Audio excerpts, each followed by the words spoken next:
This is News at 8.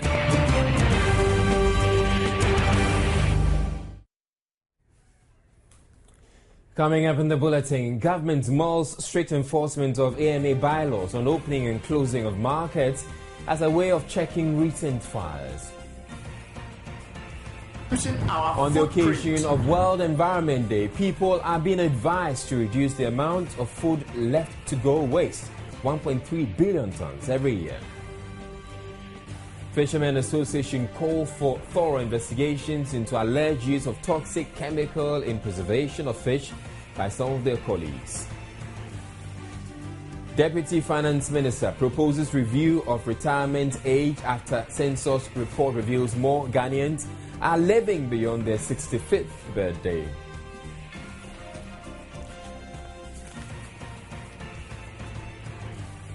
And petitioners in ongoing election petition hearing win significant objection against filing of new supplementary affidavits. We also have business, sports and showbiz coming up. With Israel Live.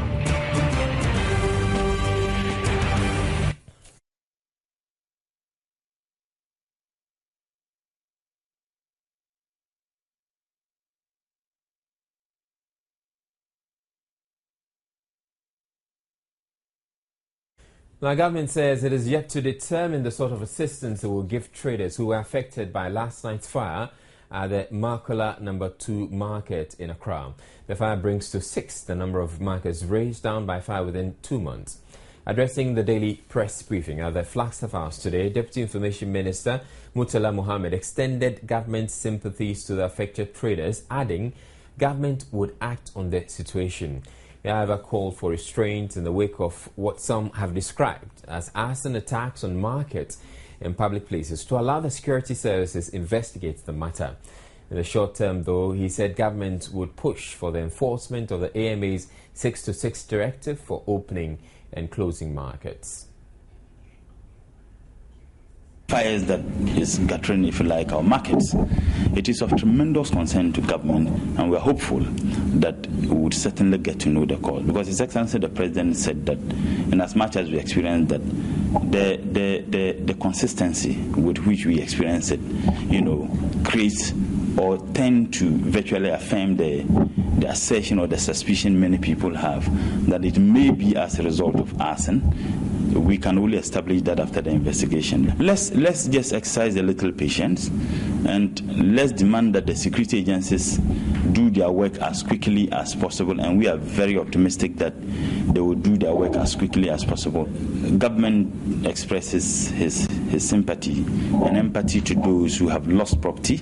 We also want to call on market women and men who have said that they should do their possible best to be having ensuring what do they call it, their properties. It's better because once you insure them and such unfortunate incident happen, there is more or less a buffer that you can rely on. As to what government would do, I will not be able to just tell you that this is what government is going to do, but I can assure you that government's commitment in supporting those people would certainly not be in vain. Government will really assist. I don't also think that we should just rely on such assistance alone. Like I said, people who have stores should. How many of us even here, including you and I, who indeed have insured our HIPIC properties that we have? I think that we have a responsibility to do that. Various MMDCs have taken some measures. I know that the Accra Metropolitan Assembly indeed has actually given some directives of the markets that they need to close at specific times. I think that is one measure that the government is taking. There is some education also that people should not do cooking at the market. Now that is the immediate things that government can do. But as to the long term, we need to look at even the wiring systems of the market. The electricity company would have to be brought in. Again, the way our markets are built or structured, some of them, they build them places that are not supposed to be used for anything. People have now invaded those places and they use them. I think that we need to look at them as we move on. The Ghana National Canoe Fishermen Council has condemned the alleged use of formalin by their colleagues to preserve fish at Axim in the Nzema East municipality of the Western region. The council is calling for thorough investigations into the matter. Formalin is a colorless, strong-smelling chemical substance used in the textile, plastic, paper, paint and construction industry. It's also widely used in the preservation of human corpses. According to experts, consumption of formalin could cause cancer and cause damage to the cornea and other moist tissue in the human body, such as the lungs and the nasal passages. Executive Secretary of the Ghana National Canoe Fishermen Council, Ni Abiochire Kwanda IV, noted fisherfolk have always used ice blocks to preserve their catch on the high seas, but added that lack of enforcement of the fishery laws has opened the industry up to some of these unscrupulous acts. Thorough investigation should be conducted into the whole affair. And that investigation should not stop at the doorsteps of those who use the chemical. Most of these fishermen are illiterate. If you ask them what formalin is, he only knows that, they say you can use it to preserve fish. Apart from that, they don't know anything more. But I believe there are some unscrupulous citizens in the society, who are playing on the ignorance of these fishermen.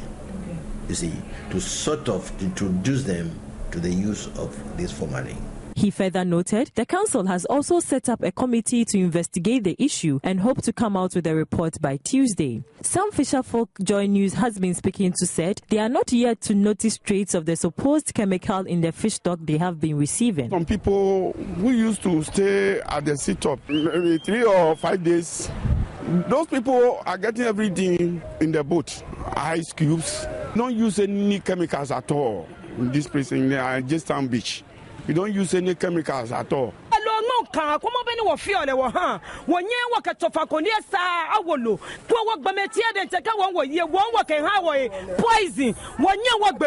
Meanwhile, the Food and Drugs Authority says its preliminary investigations has revealed that there is no such activity currently ongoing. But that notwithstanding, even though we can now say that, let us treat what we have heard as only rumor, and that there is no empirical evidence to support it.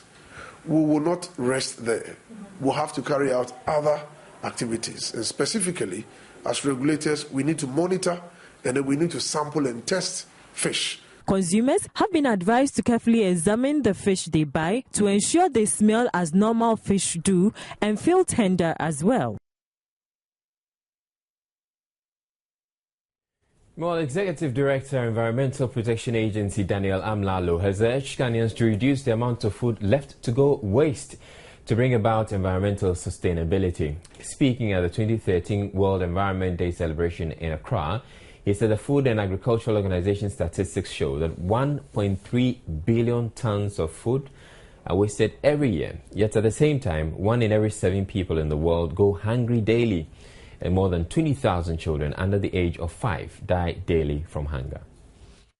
Daniel Amlalo said majority of Ghanaians have developed consumption lifestyles that they cook more food than they can eat and throw the leftovers into dustbins. The wasted food, he said, end up at landfill sites and turns into methane, a greenhouse gas that is 25 times more potent than the carbon dioxide from vehicles' exhaust, which emits into the atmosphere and negatively impact on the environment. The executive director of the Environmental Protection Agency said reducing domestic food waste would bring down greenhouse gas that unnecessarily emits into the atmosphere and negatively impact on the environment. He said on the national front, a lot of foodstuff are lost during bumper harvest due to inadequate storage facilities and poor transportation network. According to the United Nations Food and Agriculture Organization, every year 1.3 billion tons of food is wasted. This is equivalent to the same amount produced in the whole of sub-Saharan Africa. At the same time, ironically, 1 in every 7 people in the world go to bed hungry, and more than 20,000 children under the age of 5 die daily from hunger. Think, eat, save is therefore about reducing our footprint and is aimed at encouraging us to seriously consider the impact our food choices have on the environment. Speaking on achieving a balance between food production and environmental sustainability, the Director General, Council for Scientific and Industrial Research, Dr. Abdullahi Baba Salifu, said the use of boosting actions, including mineral nutrient fertilizers, to generate adequate food yields negative impact on the environment and also reduces agricultural sustainability. He said to achieve food production that also saves the environment will mean using both agricultural ecology and modern plant breeding technologies, as well as innovative ways of creating access to markets for seeds and to sell farm produce at fair prices. The rapidly growing demand for food, feed and fuel in particular will require a change in especially land and water management. The change will need to be driven by not only increased resource use, efficiency and production, but I think it has to go in tandem along with environmental sustainability. Many processes in the natural systems provide essential services, such as we see in plant nutrition. We need essential minerals for growth, and we need insect pollination. We also need biological control systems. All of this, if we need to be able to increase food production, will need to be boosted. Now, Deputy Minister of Finance Kweku Rickethagen is recommending a review of the retiring age from 60 years to enable the aged with experience continue to contribute to national development. This, he says, will free the huge sums paid to pensioners so they could be channeled into developmental projects. He was speaking after the National Analytical Report of the 2010 Population and Housing Census revealed the population of persons aged 65 and above had increased, accounting for 4.7% of the total population. The National Analytical Report gives a comprehensive analysis of the 2010 Population and Housing Census, whose results were released last year. The country's population after the analysis remained at 24,658,823 as of 2010, having increased by 30% from the 2000 figure of 18 million. The average annual growth rate between 2000 and 2010 was 2.5%, with about 50.9% people settling in urban areas. The report indicated that 74% of the population 11 years and older were literate in 2010. Literacy rates, however, are higher among males. Greater Accra led the regions with the highest literacy rate, followed by Ashanti and Eastern region. The Northern region had the lowest literacy rate of 37.2%. The Deputy Minister of Finance explains his call for the review in the retiring age. As we live longer and as the population size increases, it really doesn't make sense that we continue to retire people at the age of 60. When people are living longer, it means it's costing us more. In a sense that it's not a bad idea people are living longer, but then we have to pay pension and other things to people, which obviously should be coming from government. If we can keep people in work longer, then we may have to delay some of this payment and use that money to do something else. I personally would propose that we probably look at, maybe raising the retiring age. The Ghana Statistical Service recounted suggestions the National Analytical Report had delayed. Remember, we covered 6 million and over households, and you have to analyze all those, you have to process all those questionnaires before you can come up with tables, and you have to do editing before even you run your table. So it takes quite a while. Usually you need about 18 months to be able to come up with a comprehensive report. I would say that we had a timeline, we had a work plan, and the only timeline we couldn't meet was the release of the summary results. That was supposed to be released earlier, but we couldn't meet it because of the challenges we had during the census data analysis. But that has been overcome, and now we are back on schedule. So this is the time that we had planned to release the National Analytical Report. The service is, however, set to release subsequently 5 thematic reports on women and men, children, adolescents and youth, poverty and the MDGs. We have more news coming up after the break. Don't go away. The Maramanchi youth of Abrem traditional area in the central region, Okatichi Chiribia Kodie, has complained bitterly The state of roads in the area, he says, have remained in bad shape all this while. The paramount chief of the Abram traditional area in the central region, Okatichie Chiria Kodie, said the stretch, formerly Takrady Cape Coast Road, has not been tarred since it was constructed, and the town folks continue to suffer from the dust as well as when transporting farm produce. According to him, numerous calls on former members of parliament of the area and the regional ministers while in office to construct better roads have yielded no results. The chief, in an interview at a meeting in Berase, appealed to the government to, as a matter of urgency, construct better roads linking the various communities.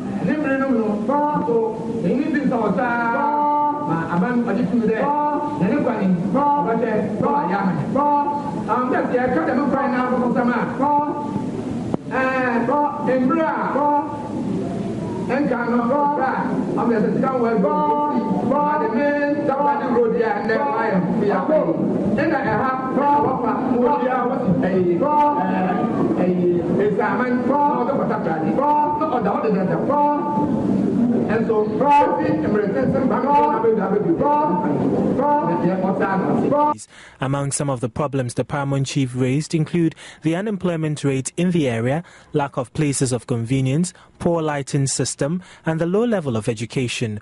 Okatichie Chiria Kodie hoped government would attach importance to their plight and attend to them within the shortest possible time. Georgina Pierce report for Joy News. The Supreme Court today upheld objections by Philip Addison, counsel for petitioners challenging the outcome of the 2012 presidential elections against the filing of supplementary affidavits by the Electoral Commission.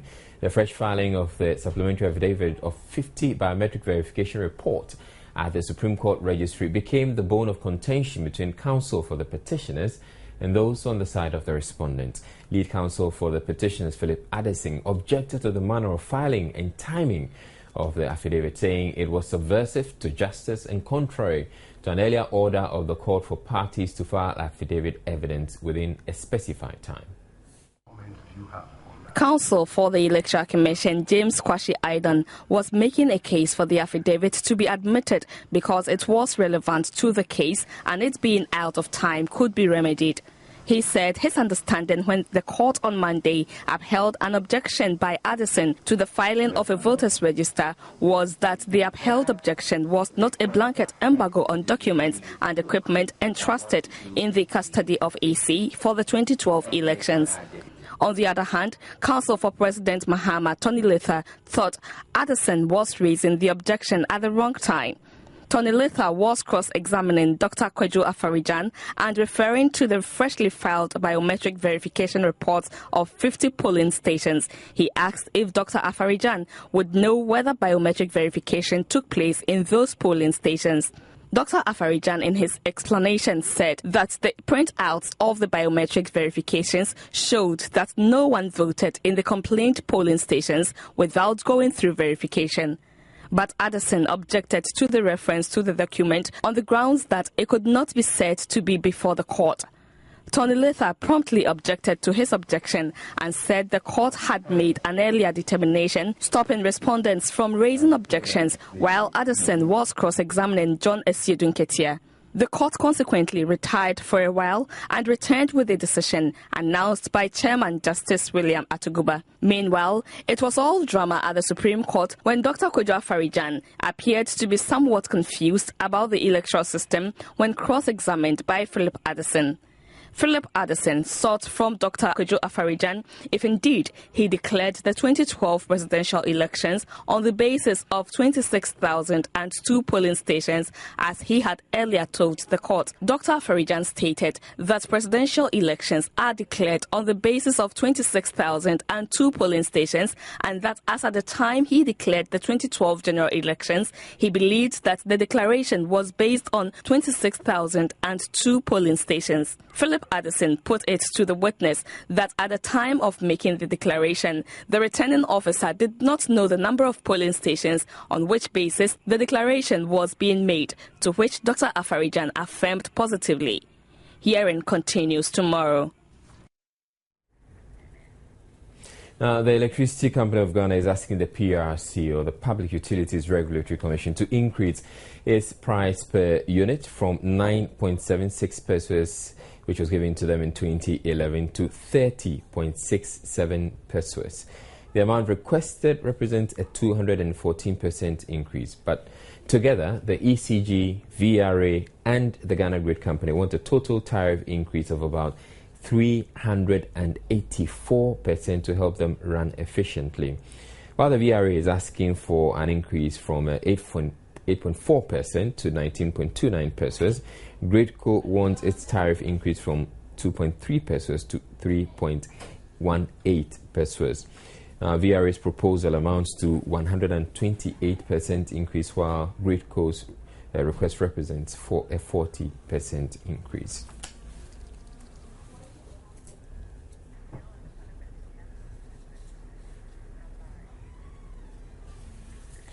Up next, we bring you business news.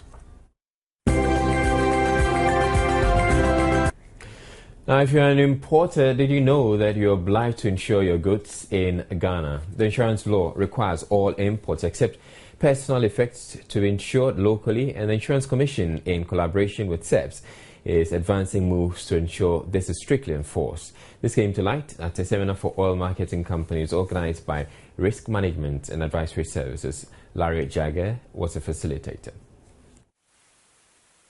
Almost all importers take import on CINF basis, that is cost, insurance and freight. But there are some very large companies that recognizes the fact that there's a provision that they should insure here, and they ensure that is done. The problem with the enforcement is actually who is supposed to do the enforcement. But I know for a fact that there are some negotiations going on between the SEBS authorities and the National Insurance Commission now to ensure enforcement.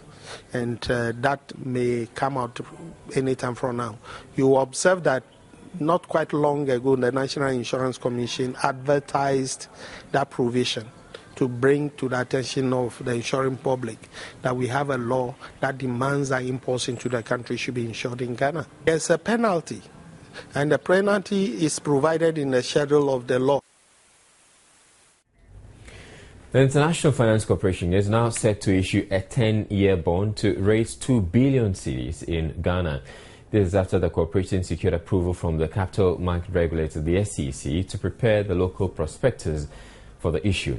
In response to some relevant questions by Joy Business, Vice President and Treasurer Jing Donghua said the move is part of their plan to reduce Ghana's dependency on foreign debt and develop the local capital market. Proceeds of the bond will be used to support Ghanaian businesses.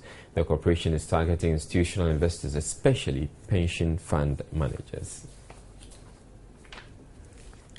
Artisans at the Craft Village at Cantonment, where the police were captured on video brutalizing land guards, say they are yet to recover from the destruction to their wares from that incident. According to the mainly cane weavers, they were already suffering a decrease in sales due to the presence of the land guards before the attack. As you approach the workplace of the craftsmen in Cantonment, the usual display of artistically woven baskets and furniture, among others, has been replaced by torn-down showrooms and damaged goods. The artisans, who are slowly rebuilding, explained they had been enduring the unwelcome company of land guards for weeks until that fateful 31st of May. Friday, no, that was Thursday. And you know, I'm afraid I said, Friday, no, scatter Mashihana. And to be a Nima. And the man, when I'm for that, I see you, Manema, Eddie Ganokoi. There we are, maybe 2 o'clock, there was the police. A baby police, there were about 100 in numbers. Don't buy no, fortunately, unfortunately, we are not Langas when you have a target and I know. The other gate, if you have the next year, no one have a turn, Tom to surround the woman. Na omochiomo no ana ma budoza ebebubu wo no to why say omo search for guys no na budoza nso bubu wo no wie na omo de omo ko na osu hene sadi another group esa ba don ba fa ma ha se ne ma don ba na fe nkonya na okwa no mo bu nkonya no and patana no mubuno and Jomicho and Ausufo and Sardin the power for Sabai and the police wants to buy bedtimes too.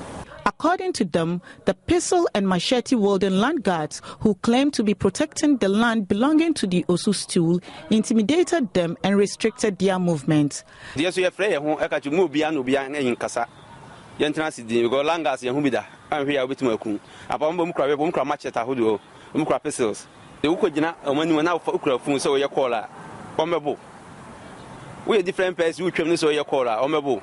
To Hobby and your call. About 6 are almost being ragged. About 6 to me and Auntie inside. Yeah. Which one was our questions? Obey the who can see in the bar. This basket weaver, who was assaulted and had his shop destroyed, recounted his experience. The customer by and chain of a friend of Kunjan, dear far phone now, yeah, cross the corner on what Pacom can see the other side. It is a Trumpana, police patrono, a buy near the Momocano Messin, near Chemuko, the other side where they Cushino, a she cano.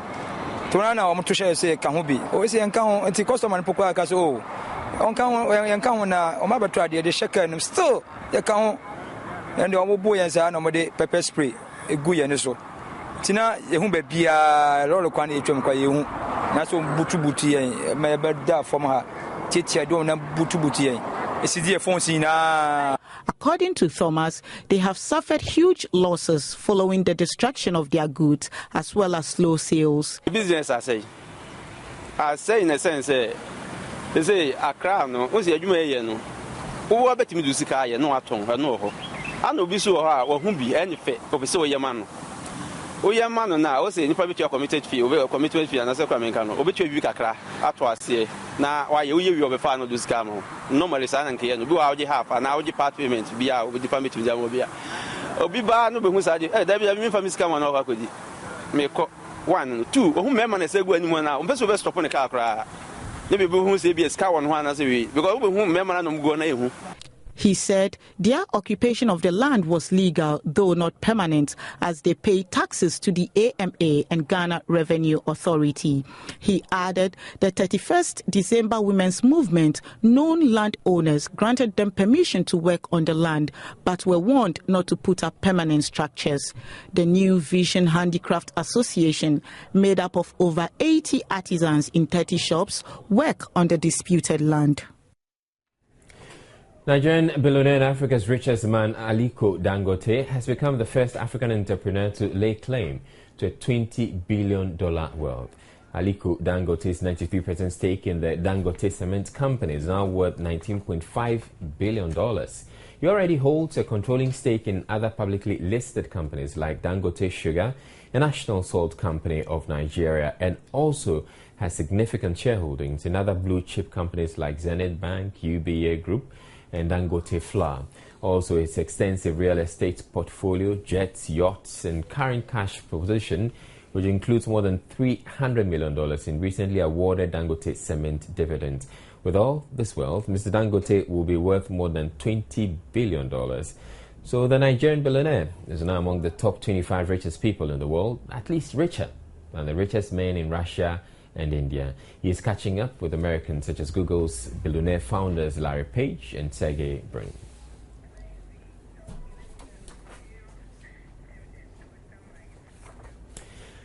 And shares in Tesco falling over 5% after the market giant reported a drop in use. Up next, we bring you some smart investment tips.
Sports is brought to you in association.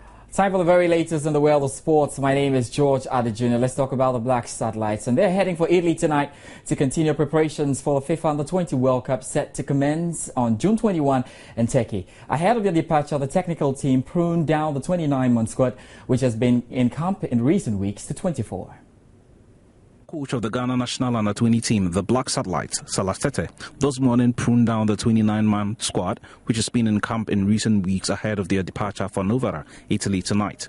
Arsenal's Zach Ansah, Tema Youth midfielder Derek Mensah, Mediama Sporting Club's Jacob Apawasidu, Anthony Manison and Atletico Madrid's Thomas Partey have been dropped from the initial 24-man provisional squad.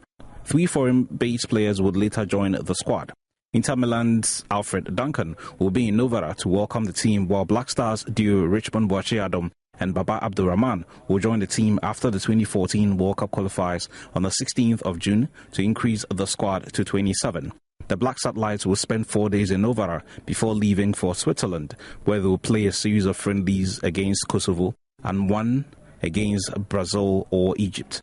Ghana's final 21-man squad will then be announced before the team and planes to Istanbul, Turkey on the 17th of June. Let's do some more soccer. And there's a reported mad rush for the tickets for the much-anticipated Michael Essien Game of Hope, which will take place at the Crossport Stadium this Saturday. Michael Essien and his entourage of soccer stars will touch Accra on Friday at 5 p.m. via chartered flight for the spectacle. We'll continue our build-up to the event tonight, and we profile German ace Michael Ballack, Nigerian legend Daniel Amokachi, and Ivorian star Didier Drogba, who have confirmed their participation. Daniel Amokachi, born on 30 December 1972 in Kaduna, is a Nigerian former professional footballer of Idoma Disen and an assistant manager of the Nigerian national football team. As a player, he was a striker from 1989 until 2005, starting his career with Ranchers Bees before earning notability by playing outside his native country with Premier League side Everton, as well as Club Brugge and Besiktas. He returned to Nigeria in 2005 to briefly play for Nasarawa United, who he went on to manage before moving to Enyimba. He is now in his second spell as assistant manager of Nigeria. Michael Ballack, born 26 September 1976, is a retired German footballer.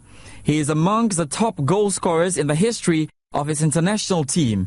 Ballack has worn the number 13 shirt for every team he has played for, except Kaiserslautern.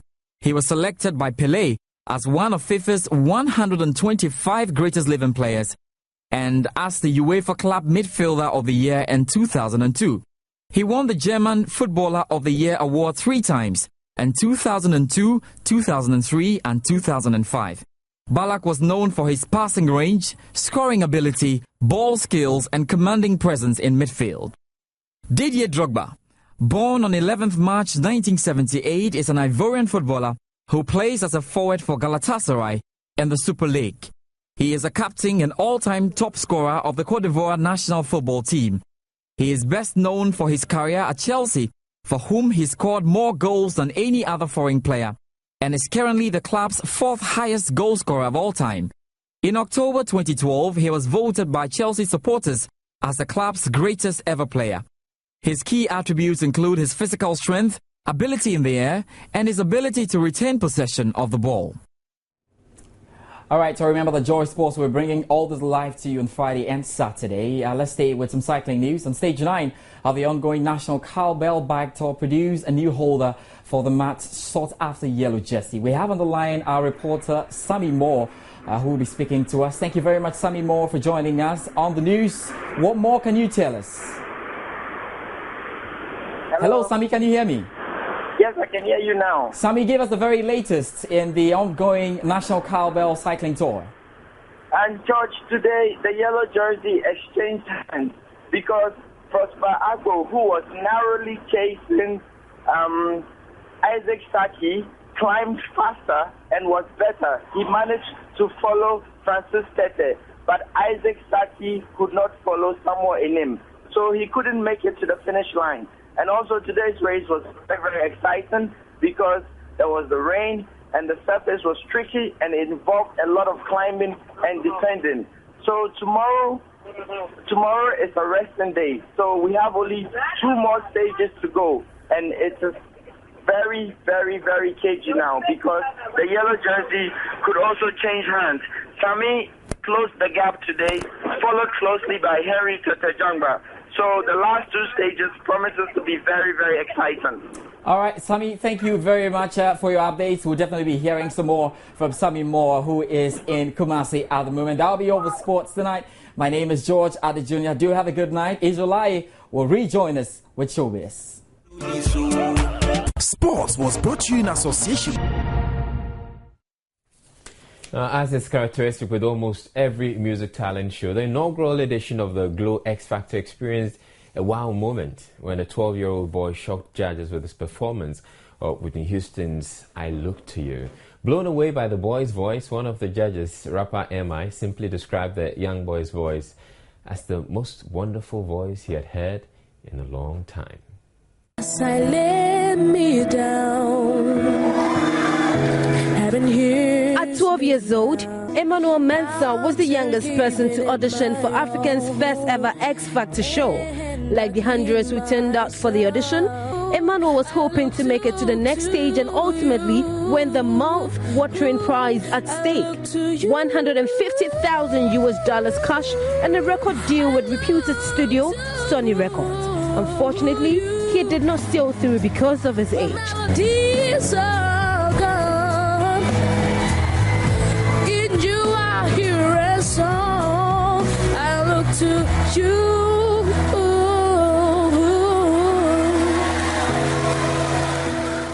His audition nonetheless threw the judges and left M.I. and Reggie Rockstone amazed and Onyeka Onyewu asking for blessings upon his young life. But can I tell you something? Don't be discouraged by that, because by the time you come of age to take part in a contest like this, there will be no contest. Please let your parents know that God has blessed you all and us with this very special young man. So we're going to take a symbolic vote. You did something to me. You made me cry. And there were tears of thanksgiving to God for making you who you are. God bless you. You will go places. You're not going on to boot camp right now, but you're going on to even greater things. God bless you. X Factor, currently the world's #1 singing reality TV show, is making a debut in Africa with contestant John Manley from Ghana and Nigeria. Wow. Now, Paris Jackson, daughter of the late Michael Jackson, is attempted suicide after she was told she's going to go to a Marilyn Manson concert.